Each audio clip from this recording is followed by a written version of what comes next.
ನಿಖಿಲ್ ಕುಮಾರಸ್ವಾಮಿ ಅವರು ಗೆಲುವಿನ ವಿಶ್ವಾಸವನ್ನ ಈ ಕ್ಷಣಕ್ಕೂ ಕೂಡ ವ್ಯಕ್ತಪಡಿಸಿದ್ದಾರೆ. 1151 ಮತಗಳ ಮುನ್ನಡೆಯನ್ನ ಕಾಯ್ದುಕೊಂಡಿದ್ದಾರೆ. 4ನೇ ಸುತ್ತಿನಲ್ಲೂ ಕೂಡ ಮುನ್ನಡೆಯಲ್ಲಿದ್ದಾರೆ ನಿಖಿಲ್ ಕುಮಾರಸ್ವಾಮಿ. ಗೆಲ್ಲುವಂತ ನಿರೀಕ್ಷೆಯನ್ನ ಹೊಂದಿದ್ದಾರೆ. ಒಟ್ನಲ್ಲಿ ಹಾವು ಏಣಿಯ ಆಟವನ್ನ ನಾವು ಗಮನಿಸ್ತಾ ಇದ್ದೀವಿ ಚನ್ನಪಟ್ಟಣ ವಿಧಾನಸಭಾ ಕ್ಷೇತ್ರದಲ್ಲಿ. ಚನ್ನಪಟ್ಟಣದ ಡೀಟೇಲ್ ಈಗ ಸಿಗ್ತಾ ಇದೆ. ಚನ್ನಪಟ್ಟಣದ ಜೊತೆಗೆ ನಾವು ವಯನಾಡು 78,000 ಮತಗಳ ಅಂತರದಲ್ಲಿ ಪ್ರಿಯಾಂಕಾ ವಾದ್ರಾ ಮುನ್ನಡೆಯಲ್ಲಿದ್ದಾರೆ. ಆ ಮೂಲಕ ಗೆಲುವಿಗೆ ಅವರು ಹತ್ತಿರವಾಗ್ತಿದ್ದಾರೆ ಅನ್ನುವಂಥ ಕನ್ಕ್ಲೂಷನ್ಗೆ ನಾವು ಈ ಹಂತದಲ್ಲಿ ಬರೋದಕ್ಕೆ ಸಾಧ್ಯ ಇದೆ. ಯಾಕಂತಂದ್ರೆ ಬಿಗಿನಿಂಗ್ ಸ್ಟೇಜ್ ಇದು. ಅಂದರೆ 3-4 ರೌಂಡು ಕೌಂಟಿಂಗ್ ಆಗಿರಬಹುದು ಅಂತ ಅನ್ಸುತ್ತೆ. 3-4-5 ರೌಂಡ್ ಕೌಂಟಿಂಗ್ ಆಗಿರಬಹುದು. ಅದರಲ್ಲೇ ಇವರ ಮುನ್ನಡೆಯ ಅಂತರ 78,360 ಇದೆ. ಸೊ ಇದನ್ನ ಉಳಿದ ಅಭ್ಯರ್ಥಿಗಳಿಗೆ ನೆಕ್ಸ್ಟ್ ರೌಂಡಲ್ಲಿ ರೀಚ್ ಆಗೋದಕ್ಕಾಗಲ್ಲ, ಕಷ್ಟ ಇದೆ. ಸೊ ಆ ಮೂಲಕ ಪ್ರಿಯಾಂಕಾ ವಾದ್ರಾ, ಪ್ರಿಯಾಂಕಾ ಗಾಂಧಿ ಲೋಕಸಭೆಯನ್ನು ಪ್ರವೇಶಿಸೋದು ಖಚಿತ ಆಗ್ತಾ ಇದೆ. ವಯನಾಡಿನ ಮುಖಾಂತರ ಅವರ ರಾಜಕೀಯ ಪ್ರವೇಶ ಆಗ್ತಾ ಇದೆ. ಚುನಾವಣಾ ರಾಜಕೀಯ ಆರಂಭ ವಯನಾಡಲ್ಲಾಯಿತು ಮತ್ತು ಮೊದಲ ಪ್ರಯತ್ನದಲ್ಲೇ ಗೆಲುವಿನ ಮುನ್ಸೂಚನೆ ಪ್ರಿಯಾಂಕಾ ಗಾಂಧಿ ಅವರಿಗೆ ಕಾಣ್ತಾ ಇದೆ. ಮೊದಲ ಪ್ರಯತ್ನದಲ್ಲೇ ಗೆದ್ದು ಲೋಕಸಭೆಗೆ ಪ್ರವೇಶ ಮಾಡೋದು ಖಚಿತ ಆಗ್ತಾ ಇದೆ. ಸೊ ಅಲ್ಲಿ ಆ ಮೂಲಕ ಎಸ್ ನಿಖಿಲ್ ಕುಮಾರಸ್ವಾಮಿ ಡೀಟೇಲ್ ಬರ್ತಾ ಇದೆ. ನಿಖಿಲ್ ಪರ ಬೆಂಬಲಿಗರು ಈಗ ಘೋಷಣೆಯನ್ನ ಕೂಗ್ತಾ ಇದ್ದಾರೆ. ಅಂದ್ರೆ ಆ ಮುನ್ನಡೆಯ ಅಂತರ ಹೆಚ್ಚುತ್ತಾ ಇರೋ ಕಾರಣಕ್ಕಾಗಿ ಘೋಷಣೆಯನ್ನ ಕೂಗ್ತಾ ಇದ್ದಾರೆ. ಆದರೆ ಅರ್ಲಿ ಸೆಲೆಬ್ರೇಷನ್ ಈಸ್ ಡೇಂಜರಸ್. ಎಷ್ಟೋ ಸಂದರ್ಭದಲ್ಲಿ ಅದು ಪ್ರೂವ್ ಆಗಿದೆ. ನೀವು ಹರಿಯಾಣದಲ್ಲಿ ಕಾಂಗ್ರೆಸ್ನವರು, ನಾನು ಫ್ರೆಶ್ ಎಕ್ಸಾಂಪಲ್ ಹೇಳ್ತೀನಿ.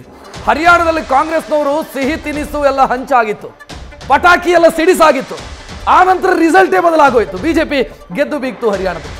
ಸೊ ಈ ರೀತಿಯ ಉದಾಹರಣೆಗಳು ಅನೇಕ ಇದಾವೆ. ಸೊ ಅರ್ಲಿ ಸೆಲೆಬ್ರೇಷನ್ ಯಾವತ್ತಿದ್ರೂ ಡೇಂಜರಸ್ಸು. ಬಟ್ ಅವರು ಸೆಲೆಬ್ರೇಟ್ ಮಾಡ್ತಾ ಇದ್ದಾರೆ, ಮಾಡಲಿ, ಗೌರವಿಸೋಣ ಅವರ ಸೆಲೆಬ್ರೇಷನ್ಗೆ. ನಿಖಿಲ್ ಪರ ಬೆಂಬಲಿಗರು ಘೋಷಣೆಯನ್ನ ಕೂಗ್ತಾ ಇದ್ದಾರೆ.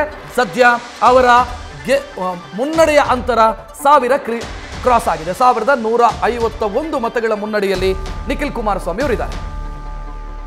ರೈಟ್ ಅಪ್ಡೇಟ್ಸ್ ನ ಗಮನಿಸ್ತಾ ಇದ್ದೀವಿ. ಶಿಗ್ಗಾವಿಯಲ್ಲಿ ಭರತ್ ಬೊಮ್ಮಾಯಿ 4ನೇ ಸುತ್ತಿನಲ್ಲೂ ಕೂಡ ಮುನ್ನಡೆಯನ್ನ ಕಾಯ್ದುಕೊಳ್ಳುವಲ್ಲಿ ಸಕ್ಸಸ್ ಆಗಿದ್ದಾರೆ. ಮತಗಳ ಅಂತರ ಎಷ್ಟು ಅಂತ ಕೇಳಿದ್ರೆ 1567. 21,910 ಮತಗಳನ್ನ ಪಡ್ಕೊಂಡಿದ್ದಾರೆ ಭರತ್ ಬೊಮ್ಮಾಯಿ. ಯಾಸಿರ್ ಖಾನ್ ಪಠಾಣ್ ಮತಗಳು 20,300 ಚಿಲ್ಲರೆ ಮತಗಳನ್ನ ಪಡ್ಕೊಂಡಿದ್ದಾರೆ. 4ನೇ ಸುತ್ತಿನಲ್ಲೂ ಕೂಡ ಭರತ್ ಬೊಮ್ಮಾಯಿ ಮುನ್ನಡೆಯನ್ನ ಕಾಯ್ದುಕೊಂಡಿದ್ದಾರೆ. 1567 ಮತಗಳ ಅಂತರ ಅಂದ್ರೆ ಬಹಳ ಸ್ಪಷ್ಟವಾಗ್ತಾ ಇದೆ. ಕೇಕ್ ವಾಕ್ ಅಂತೂ ಖಂಡಿತ ಅಲ್ಲ ಭರತ್ ಬೊಮ್ಮಾಯಿ ಅವರಿಗೆ. ಯಾಸಿರ್ ಖಾನ್ ಪಠಾಣ್ ಉತ್ತಮವಾದಂತಹ ಫೈಟ್ ಅನ್ನ ಪ್ರತಿ ಸುತ್ತಿನಲ್ಲೂ ನೀಡ್ತಾ ಇದ್ದಾರೆ. ಪ್ರತಿ ಸುತ್ತಿನಲ್ಲೂ ಫೈಟ್ ಬ್ಯಾಕ್ ಮಾಡ್ತಿದ್ದಾರೆ ಯಾಸಿರ್ ಖಾನ್ ಪಠಾಣ್ ಅನ್ನೋದಕ್ಕೆ ಈ ಮತಗಳ ಅಂತರ ನಮಗೆ ಸಾಕ್ಷಿಯಾಗಿ ಕಾಣಿಸ್ತಾ ಇದೆ. 21,910 ಮತಗಳು ಭರತ್ ಬೊಮ್ಮಾಯಿ ಅವರು ಪಡ್ಕೊಂಡಿರೋದು. ಕಾಂಗ್ರೆಸ್ನ ಅಭ್ಯರ್ಥಿ ಯಾಸಿರ್ ಖಾನ್ ಪಠಾಣ್ 20,000ದಷ್ಟು ಮತಗಳನ್ನ ಪಡ್ಕೊಂಡಿದ್ದಾರೆ. 4ನೇ ಸುತ್ತಿನಲ್ಲೂ ಕೂಡ ಶಿಗ್ಗಾವಿಯಲ್ಲಿ ಭರತ್ ಬೊಮ್ಮಾಯಿ ಮೊದಲ ಬಾರಿಗೆ ಚುನಾವಣಾ ಅಖಾಡಕ್ಕೆ ಇಳಿದಿರುವಂತಹ ಭರತ್ ಬೊಮ್ಮಾಯಿ, ತಂದೆಯ ಭದ್ರ ಕ್ಷೇತ್ರದಲ್ಲಿ ಅಖಾಡಕ್ಕೆ ಇಳಿದಿರುವಂತಹ ಭರತ್ ಬೊಮ್ಮಾಯಿ 1500 ಮತಗಳ ಅಂತರದಿಂದ ಮುನ್ನಡೆಯನ್ನ ಕಾಯ್ದುಕೊಳ್ಳುವಲ್ಲಿ ಸಕ್ಸಸ್ ಆಗಿದ್ದಾರೆ. ಅಲ್ಲಿಗೆ 3 ವಿಧಾನಸಭಾ ಕ್ಷೇತ್ರ, ಚನ್ನಪಟ್ಟಣ, ಶಿಗ್ಗಾವಿ ಹಾಗೆ ಸಂಡೂರು, 3 ವಿಧಾನಸಭಾ ಕ್ಷೇತ್ರಗಳಲ್ಲೂ ಬಹಳ ಟಕ್ಕರ್ನ ಫೈಟ್, ಟಕ್ಕರ್ನ ರಿಸಲ್ಟ್ ಅನ್ನ ನಾವು ಗಮನಿಸ್ತಾ ಇದ್ದೀವಿ.